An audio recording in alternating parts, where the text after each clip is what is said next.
अब नेक्स्ट हम करेंगे इलास्टिसिटी ऑफ सप्लाई का ही क्वेश्चन।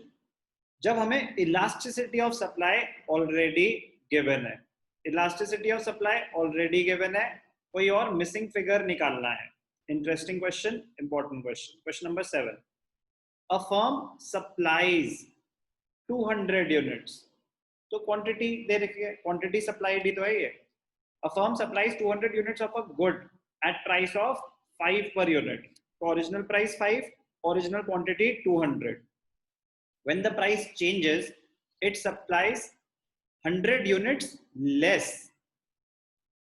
जितनी यूनिट्स पहले सप्लाई कर रहे थे उससे 100 यूनिट्स लेस। तो 200 यूनिट्स पहले सप्लाई कर रहे थे, 100 यूनिट्स लेस, तो new supply is 100। Price elasticity is given as 2.5. Calculate price after change. तो अब आपको न्यू प्राइस कैलकुलेट करने के लिए बोल रहे हैं।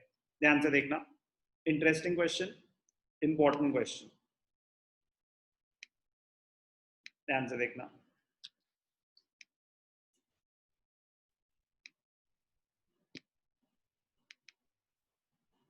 Very very important question number 7। अब हमें क्या ओरिजिनल क्वांटिटी गिवन थी? ओरिजिनल क्वांटिटी थी 200 रुपीज। ओरिजिनल प्राइस गिवन था, ओरिजिनल प्राइस था 5 रुपीज, ठीक है। अब न्यू क्वांटिटी 100 यूनिट्स लेस। एक सेकंड, ओरिजिनल प्राइस कितना था? 5 रुपीज। अब new quantity he will supply 100 units less. तो new quantity is 100 units, new quantity is 100 units.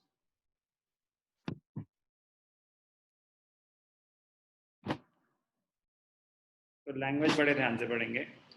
अब न्यू प्राइस गिवन ही नहीं है, न्यू प्राइस गिवन नहीं है, यही तो क्वेश्चन की रिक्वायरमेंट है। बट हमें क्या गिवन है इस केस में? इलास्टिसिटी ऑफ सप्लाई गिवन है 2.5। Whenever the elasticity is given, तो कोई और मिसिंग इंफॉर्मेशन होगी जो हमें निकालनी पड़ेगी। तो हमें सिंपल सा तरीका है, फॉर्मूला अप्लाई करना चाहिए। क्या? Elasticity of supply is equal to delta Q upon delta P into T by Q. तो जो जो वैल्यूज गिवन है उसको पुट कर दो। इलास्टिसिटी ऑफ सप्लाई गिवन है 2.5, डेल्टा क्यू। अब वर्किंग, ध्यान से देखना, आप क्वेश्चन के नीचे करेंगे, राइट लेफ्ट पे नहीं करेंगे। Working delta Q is equal to new quantity minus original quantity. New quantity is 100, original quantity is 200, तो चेंज इन क्वांटिटी इज -100। गिर गई ना क्वांटिटी तो माइनस साइन आएगा, तो -100 यूनिट्स। तो delta Q is -100। Delta P पता नहीं है हमें, पता होता तो क्वेश्चन ही नहीं बनता फिर। ओरिजिनल प्राइस क्या था? 5, ओरिजिनल क्वांटिटी कितनी थी? 200, तो -100 divided by delta P into 5/200। तो कुछ सिंप्लीफाई कर लेते हैं, ठीक है। 0 0 तो कट गए, बचे 5/2 और डेल्टा पी। अब ध्यान से देखना, माइनस साइन अभी है। 2.5 is equal to -5/2 delta P. Delta P और 2 डिनोमिनेटर में थे, -5, तो डेल्टा पी इधर ले जाएंगे, 2 डेल्टा पी या इधर अगर आ जाएगा, क्रॉस मल्टीप्लाई कर रहे हैं। 2 delta P is equal to -5 divided by 2.5, तो -2। तो delta P is equal to, ध्यान से देखना, मैं यहां पे कर देता हूं final answer. 2 delta P is equal to minus 2. Delta P is equal to minus 2 divided by 2, which is equal to minus 1. अभी आया डेल्टा P. मैं इसको नीटली कर देता हूँ. इंपॉर्टेंट पॉइंट है काफी. मोस्ट इंपॉर्टेंट पॉइंट ही यही है. तो अगर उसमें हम अटक गए तो दिक्कत है. वैल्यूज कैसे निकाली? वैल्यूज हमारे पास सारी थी, तो इसको बस एक बारी में दोबारा से आपको कैलकुलेशन दिखा देता हूँ. 2.5 ब्लैंक स्क्रीन विजिबल है यहाँ पे ना, आपको कोई कंफ्यूजन नहीं होगी. 2.5 is equal to original delta Q was -100. Delta Q was -100. Change in quantity, change in price हमें पता नहीं. ओरिजिनल प्राइस कितना था? ओरिजिनल प्राइस था 5 और ओरिजिनल क्वांटिटी थी 200. 5/200. तो सिंप्लीफिकेशन के लिए मैं आपको ये दोबारा करा. 5 डिवाइडेड बाय 200.